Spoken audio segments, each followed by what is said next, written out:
अस्सलाम वालेकुम। मैं हूं आपका दोस्त आपका भाई और आप देख रहे हैं मेरा यूट्यूब चैनल हनीम एजुकेशन। तो आज हम इस ट्यूटोरियल में पाइथन लैंग्वेज के दो ही अहम टॉपिक्स को डिस्कस करेंगे जो कि पाइथन यूज़र्स के लिए बहुत ही इम्पोर्टेंट है। तो चलिए वो कौन से टॉपिक्स हैं उनको देखते हैं। तो सबसे पहले हम सिंटैक्स को डिस्कस करेंगे कि पाइथन की सिंटैक्स किस तरह होता है। दूसरे नंबर पर हम इंडेंटेशन को डिस्कस करेंगे कि इंडेंटेशन क्या है। तो चलिए एक एक को डिस्कस करते हैं। तो सबसे पहले सिंटैक्स को डिस्कस करते हैं। तो Python syntax refers to the set of rules that define how Python code should be written and Python syntax is very easy। मतलब ये एक रूल्स रेगुलेशंस होता है सिंटैक्स का, जिससे हमें यही पता चलता है कि Python सिंटैक्स को हमें किस तरह लिखना है और इसको किस तरह फॉलो करना है। अब अगर आप इस आखिरी सिंटैक्स को देख ले, and Python syntax is very easy, मतलब ये कि पाइथन की जो सिंटैक्स है वो बहुत इजी है। अगर आप इनके बजाय सी या सी प्लस प्लस को देख ले तो उनकी सिंटैक्स बहुत ही डिफ़िकल्ट है। तो मिसाल के तौर पर अगर आप देख ले इस मिसाल में, तो सी प्लस प्लस की मिसाल अगर आप ले लें तो यहाँ पर हर वेरिएबल के सामने ये जो येलो कलर्स में मैंने लिखा है एक्स, ये एक वेरिएबल है। तो हर वेरिएबल के सामने एक डेटा टाइप होता है एंट, जिससे हमें ये पता चलता है कि इस वेरिएबल में कौन सी डेटा स्टोर होगी।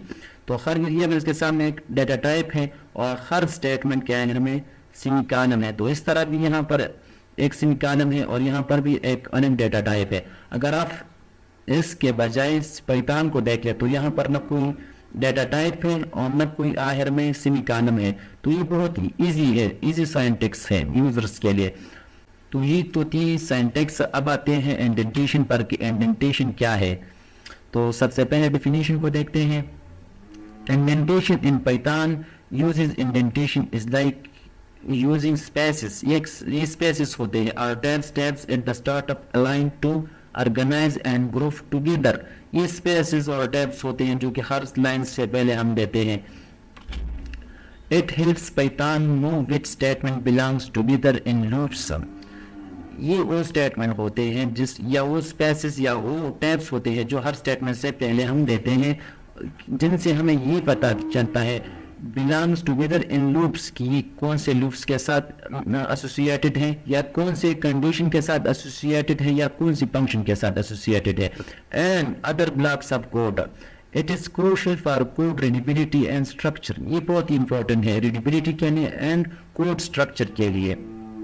अब अगर आप मिसाल में देख लें तो विद इंडेंटेशन, इंडेंटेशन के साथ कोड किस तरह होता है, and without indentation, without indentation के साथ कोड किस तरह होता है।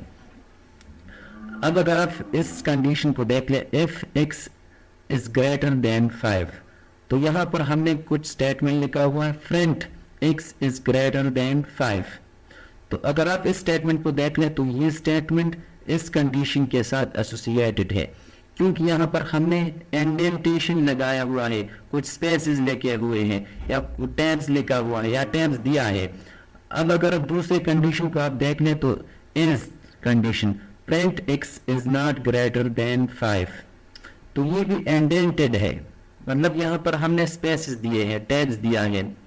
तो ये स्टेटमेंट इसके साथ एसोसिएटेड है और ये स्टेटमेंट इफ कंडीशन के साथ एसोसिएटेड है। अगर आप आखिरी वाले स्टेटमेंट को देख लें तो ये जो स्टेटमेंट है ये न तो ये इस स्टेटमेंट के साथ एसोसिएटेड है और ना इफ कंडीशन के साथ एसोसिएटेड है, ये एक अलग स्टेटमेंट है। तो ये तो थी विद इंडेंटेशन। अब आते हैं विदाउट इंडेंटेशन कि विदाउट इंडेंटेशन कोड किस तरह होता है।